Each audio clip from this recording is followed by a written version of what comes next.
মাহত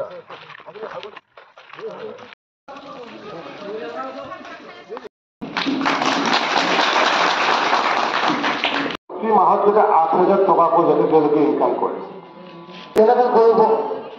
মই সেইটো বিভাগ মই মুখ্যমন্ত্ৰী ডাঙৰীয়াক ক'লো যে আমি এইটো কৈছো কিন্তু নহ'ব, কিবা সহায় কৰিব লাগিব।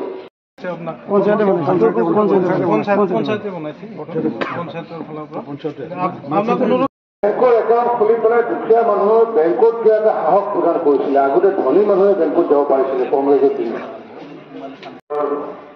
যেনেকুৱাকৈ ব্যৱস্থিতি গ্ৰহণ কৰিব লাগিছিলে সেই ব্যৱস্থিতি গ্ৰহণ কৰিব পৰা নাই। মূলগত ভাৱে জনসাধাৰণৰ সমৰ্থন তেওঁলোকৰ লগত নাই, যাৰ কাৰণে এই 3খন আসনতে আমি বিনা প্ৰতিযোগিতাৰে জয়লাভ কৰিছোঁ।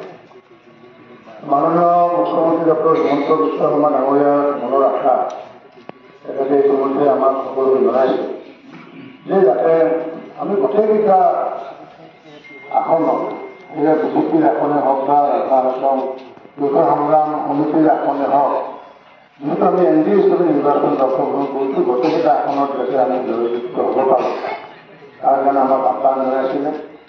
আৰু সেই আহ্বানক সঁহাৰি জনাই ইতিমধ্যে আমি প্ৰতিটো গোৱালপাৰা জিলা আৰু কামৰূপ জিলা প্ৰতিটো সমষ্টিতে আমি এনেকুৱাকৈ নিৰ্বাচনী সভা আয়োজন কৰি ৰাইজৰ মাজত এক সজাগতা সৃষ্টি কৰাৰ ব্যৱস্থা কৰিছোঁ।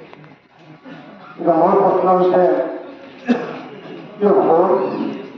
যে আমি যে পদুমপুৰত দিম বা কৃষিত দিম ইয়াৰ কাৰণ কৰিম ৰাজ্যৰ কাৰণ আছে। আৰু এই কাৰণটো হৈছে এইটোৱে যে এতিয়া আমাৰ 3খন চৰকাৰ চলিছে। এটা 45 দিনৰ চৰকাৰ বুলি কয়, এখন আছে ভাৰতবৰ্ষত দিল্লীত চলি আছে নৰেন্দ্ৰ মোদী আমাদেৰ চৰকাৰ। কিন্তু যদি মানুহগৰাকীয়ে যদি একো যদি খাবই নাপায়, যদি মেডিকেলত যোৱা পইচাটো যদি নাথাকে, আয়ুষ্মান কাৰ্ডখন দিলে কি লাভ কৰিব? তাৰ কাৰণে কি কৰিলে মুখ্যমন্ত্ৰী ডাঙৰীয়াই 37 লাখ মহিলা, পূৰ্বতে 26 লাখ আছিলে, এতিয়া আকৌ 11 লাখ বাঢ়িলে। আমি অৰুণোদয়ৰ জৰিয়তে মহিলাসকলক স্বাৱলম্বী কৰাৰ চেষ্টা কৰিছোঁ। এই মহিলাসকলক যে আমি 1250 টকা দিছোঁ, ইয়াৰ মূলগত কথা হৈছে কি যে তেওঁলোকে যাতে ন্যূনতম সামগ্ৰীখিনি যাতে তেওঁলোকে কিনিব পাৰে, তেওঁলোকে যাতে গিৰিয়েকৰ ওপৰত যাতে ডিপেণ্ডেণ্ট নহয়, গিৰিয়েকক যাতে হাত পাতিবলগীয়া নহয়।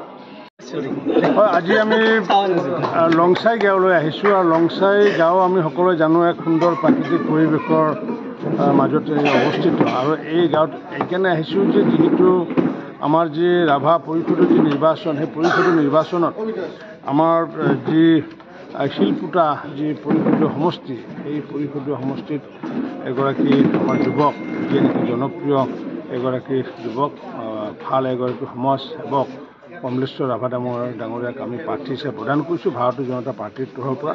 সেইকাৰণে মই সমগ্ৰ লংচাই গাঁৱৰ ৰাইজে আহ্বান জনাব আহিছোঁ যে যাতে কমলেশ্বৰ ৰাভাক বিপুল ভোটত যাতে পদুম ফুলৰ ছবিত যাতে যুক্ত কৰে, তাৰ কাৰণে আশা ৰাখিছোঁ।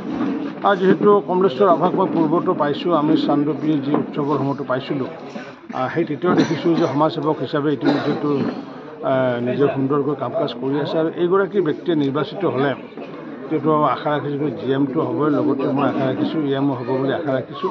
আৰু আগন্তুক দিনত এই শিলপুটা অঞ্চলৰ উন্নয়ন কৰিব পাৰিব বুলি মই দৃঢ় বিশ্বাস।